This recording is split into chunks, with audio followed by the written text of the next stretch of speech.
observation and what was its inference, that is, what was the conclusion.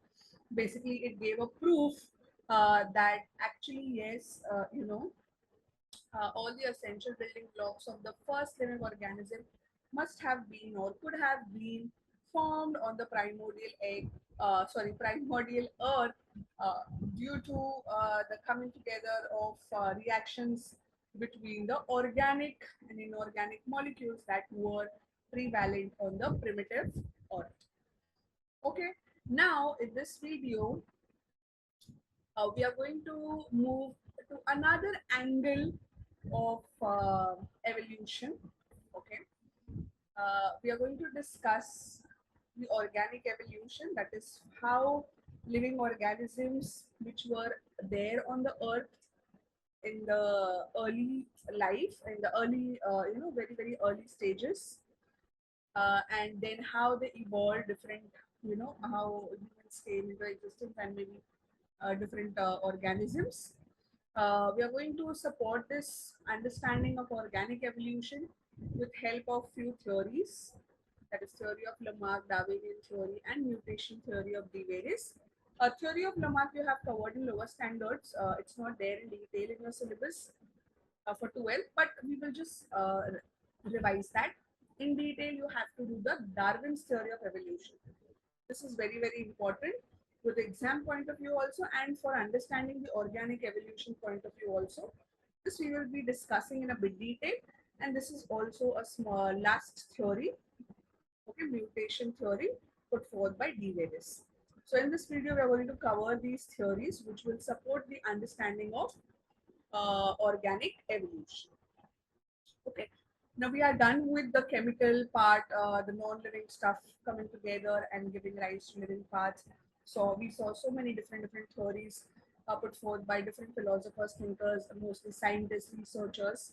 Okay, everyone came up with their understanding, and some of them went forward to prove by conducting experiments to prove their theories. Now we move to the organic part of life on Earth. Okay, and how living organisms which were there on the earth, they evolved, they changed, they adapted. So the first theory, that is by Lamarck.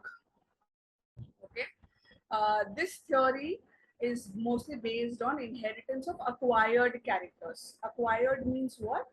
An organism might not be born with that particular character, but as and when the individual or animal, let's say, or any organism, I'm talking about organism, it can be a plant, animal, microorganism, human beings, everything is encircled in this word organism.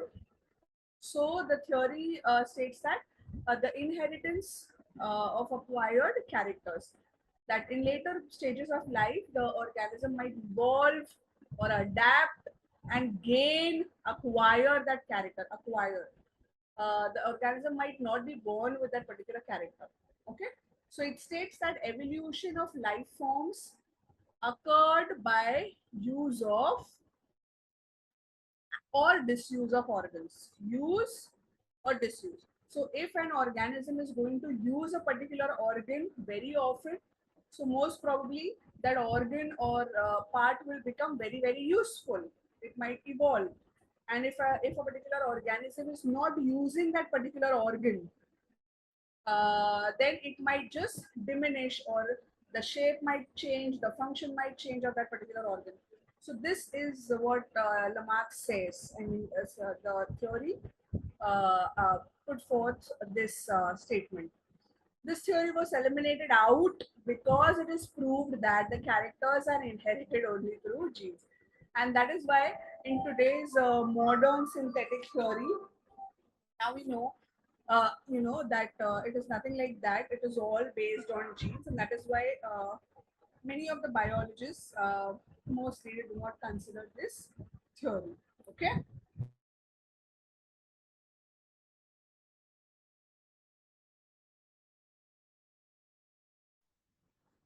Okay. So that is why now we do not support. Mostly, this is not taken into consideration, because now we know that the characters in chapter 3 in inheritance and variation, we see that the characters, the traits are inherited only through genes, but not through the acquired characters. Okay, the example that theory the Lamarck gave was the long necks of the giraffe, and earlier it was said that the giraffes had shorter neck, but as and when the trees evolved with the great, the height of the trees increased, so the neck of the giraffe. But this is only one example. You have other many animals and plants which do not show this. So that is why it was eliminated. Now we will just take a brief look on Darwin's theory of evolution. Definitely, we will be seeing this in detail. So right now we are just doing the introductory part of it. So Darwin's theory, you have also studied Darwin's theory in 10th standard. Okay, it is based on natural selection. It says that all the species of organisms arise and develop through natural selection. Okay, through the natural selection of small inherited variation, then this increases the individual ability to compete, survive, and reproduce. So this is what the Darwin's theory says, that basically it is the survival of the fittest. Slowly and gradually, the nature selects the one who is capable of fighting with the environment, adapting to the environment, fighting with the its individual, other organisms in the geographic area, ability to compete, survive, and reproduce. So not only compete, but also survive, but and also to increase its population. Okay, so this was Darwin's theory of evolution. And what does the mutation theory says? That where it says that new species are formed due to single large mutation. So there are chances that new species are came up in the, they were evolved, they were seen, they arised due to just one mutation, one large mutation. One of the example that is studied under this is, Ancon sheep, which is short-legged variety of the sheep, which came up, which appeared suddenly due to a single step large mutation. We have studied in the previous chapter different types of mutation, right? Point mutation, frame shift mutation, like that. This term was known as saltation. So this example was used to support mutation theory of De Vries. Okay. Okay. So basically, here we don't have much to uh, go into details of it. Basically, the theory says that due to some mutations, chromosomal aberrations, or point mutation, it brings about certain genetic changes or certain variation in certain species of organisms, which results into a different variety of species, a new species come up. Okay, so this is all about the three theories which are studied under organic evolution. You don't have to know this theory of Lamarck. You just have to know the basic statement of it. You don't have to go into details of it. You have to know briefly the mutation theory. Now we will be doing the Darwin's theory in detail, which is very important with respect to your understanding of the organic evolution as well as exam point of view. So let's begin the Darwin's theory of evolution. So as we have just mentioned that Darwin's theory of evolution is based on natural selection. Natural selection means what? The nature selects the organisms for their survival. Actually, it is both of the animals or the organisms' ability to survive, reproduce, and compete with its peers, that leads to selection by nature, right? So basically, it is both hand in hand. It is not only one factor. If you look closely, if you have a closer look, okay, if you understand this, that it is both ways. The organism's ability to adapt to the changing environment, and also the nature to select those, allowing those which are able to adapt and, reproduce and survive in that particular environment. Okay? Those who do not survive, they become extinct, they die, the species is ended, like that. So it is a process by which organisms are best suited for their environment, they survive and they reproduce. So also nature favors or certain species organisms, they require a certain type of nature, certain type of environment for their survival and reproduction. Okay, so both goes hand in hand. So it's a process by which the organisms are best suited. So the nature gives a option or gives a golden chance, you can say, okay, for that organism to survive and reproduce. It's not that harsh environments. We're not talking about harsh and very difficult condition. We are talking about nature giving best environment for certain kind of organisms to survive and reproduce.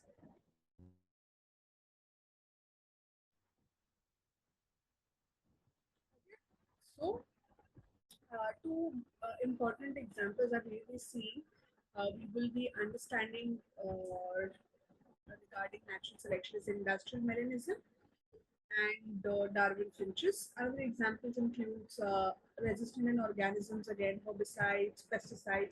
This is simple to understand that as and when the environment changes, organism has to evolve. If it has to survive, it has to evolve to resist certain herbicides and pesticides that are used in farms, in agriculture, etc. Okay, so another example, Darwin finches, that supports, that best explains natural selection. We are going to see. First, we'll begin with industrial. First, we will see some certain factors that support natural selection. Then we'll move to the examples in detail. Okay, as you can see, uh, the natural selection is based on following facts. The first fact is like heritable minor variations. So, for the organism to adapt and survive and reproduce in that particular environment, it has to undergo certain variation, certain heritable minor variation. What do we mean by this? That is genetic variation. We are talking about the genetic variation within a population which can be inherited. Inherited means which can be well adapted by the species, can be well adapted by the organism, and then they can reproduce and survive and expand their populations. That is what we understand by heritable minor variation. Okay. Then another factor is overproduction by organisms. That is, the organism has to undergo reproduction at the fast, to increase its population, to maintain the population in that particular environment, in that nature's environment, so that it can, be well established and its species doesn't become extinct. So overproduction, that is reproduction by the organism. Another factor is that limited natural resources. The organism has to survive. If there are limiting natural resources, and it also has to reproduce also, it also has to adapt also. So the organism must quite well adapt for its survival and reproduction in the limited natural resources, whatever resources is available, to use that. Okay, so like you can see over here. Fine. And then struggle for existence. Obviously, this is going to be there always when there are members in a population. They are always going to struggle for existence. It can be with related to the availability of the resources, or like food, or the area. Okay, like that, right? So variation, then overproduction, reproduction, like you can see this picture. The Out of the two species, if any one of the species reproduces more, so chances of them winning the competition, you can say, and survival is more as compared to the one who is not reproducing enough numbers. Then adaptations, individuals with beneficial adaptation are more likely to survive, to pass on their genes. Those who do not adapt, their chances of survival are very, very less. So they will not expand their population. And then over many generations, there is a change in the allele frequency, that is selection by the nature. So survival of the fittest finally boils down to the survival of the fittest. All these factors support the survival of the fittest. So these are the facts that supports natural selection. Heritable minor variations, overproduction by the organism, that is competition. The organism must learn, must adapt to the limited natural resources, must struggle for its existence and survival of the fittest. So we move to the example that how these factors can be understood in a more detail. So the very first example.